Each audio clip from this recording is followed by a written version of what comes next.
Donc, pour créer notre App Services, je vais cliquer sur App Services.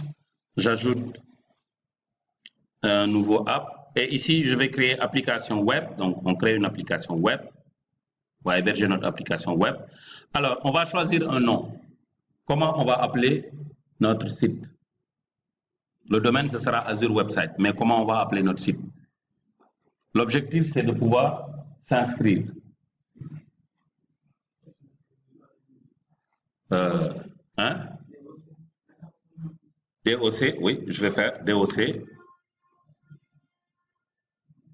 DOC, il y a déjà.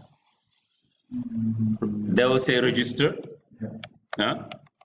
Register. DOC Register. Oui, why not? Donc, je mets Dakar. Dakar. Dakar Doc. On va mettre Dakar Doc. Voilà. Non. Dakar Rock. Non, c'est pas joli, quoi.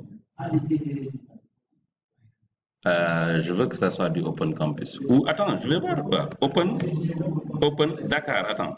Dakar, Open, A2DG. Guru Campus, qui a dit ça? Non, c'est bien. Mais bon, on ne peut pas ressortir le nom A2DG. Ou Guru A2DG. Voilà. Nickel. Guru A2DG. Voilà. Alors ça même, ça pouvait être l'objet d'un autre thème, quoi. Mais bon, c'est pas grave. Donc, je mets Guru. Alors, je vais créer. Là, c'est bon. J'ai créé. Alors, regarde, il est en train de soumettre le déploiement. Le déploiement a commencé. Et normalement, ceux qui ont Internet, si vous voyez un point vert, vous devez taper Guru. C'est quoi on a écrit? Guru A2DG. Hein? Guru A2DG.azurewebsite.net. Automatiquement, vous devrez avoir quelque chose. Donc, en attendant, je vais taper ça. Guru A2DG.azurewebsites.net. Voilà.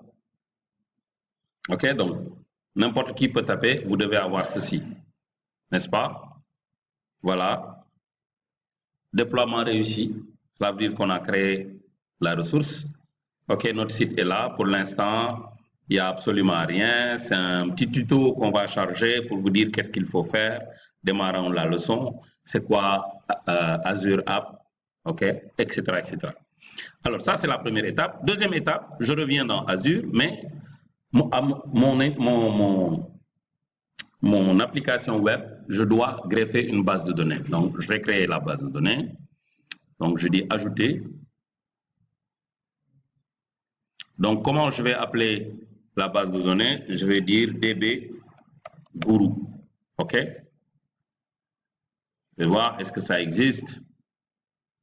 Nom de la base de données, DB Guru. Alors, le type de souscription, OK. Alors, je vais utiliser une ressource existante. Base de données vide, oui. Je vais utiliser base de données vide. Configurer le serveur. Là, maintenant, on va configurer le serveur qui va héberger la base de données. Donc, je vais créer un nouveau serveur. Donc, ici, je vais l'appeler SRV Guru DB. OK. Nom d'utilisateur, je vais l'appeler A2DG admin. Mot de passe, je vais mettre le mot de passe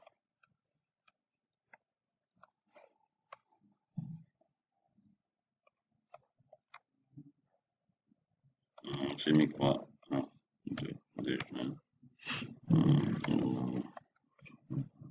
Yes. Alors, mon serveur va être où?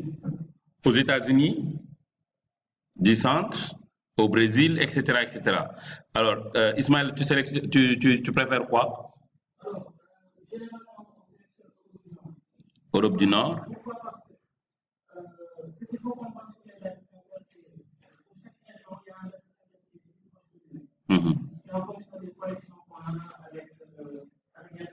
Très bien. Donc, le data center le plus proche de notre région, Western Central Africa, c'est celui de Dublin. Excellent. Donc là, on choisit Europe du Nord pour avoir un temps de latence plus faible. Donc je mets sélection. Là, il va créer ça. OK? Et vous voyez, mon serveur a été créé ici. OK? Là, maintenant, je lui demande d'épingler sur le tableau de bord et je dis créer. Il va créer mon serveur de base de données. OK? Envoi du déploiement de la base de données. Soumission. Le déploiement a commencé. Et vous allez voir.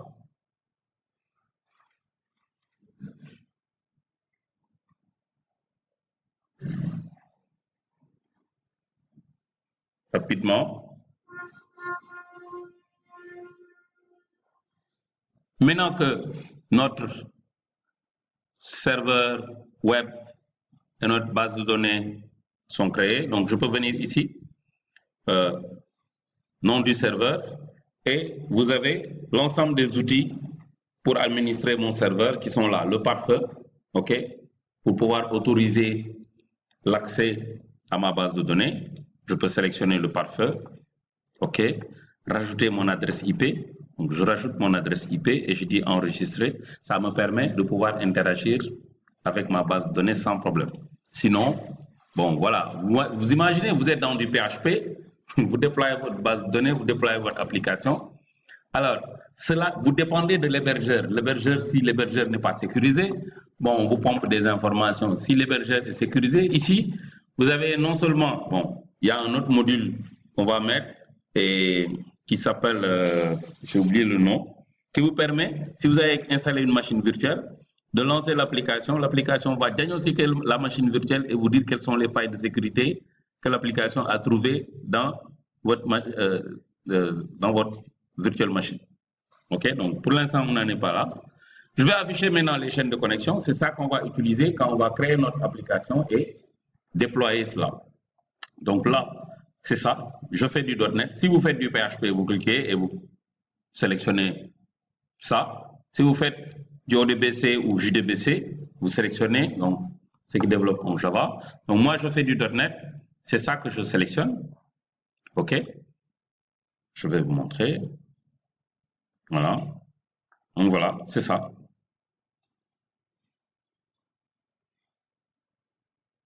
Voilà. La chaîne de connexion, ça c'est mon serveur de base de données. Le nom d'utilisateur, je dois le mettre. Le mot de passe, je dois le mettre. OK, le nom d'utilisateur, on le connaît déjà. Je pense que c'est... qu'est-ce que j'ai mis? ADDG admin ou quelque chose comme ça. Non. Mais on peut... Comment? Vous dites? OK. Donc, c'est bon. Je vais démarrer. Bon, je pense que pour le cloud, c'est bon. Maintenant, on peut passer à Visual Studio. Bon, voilà.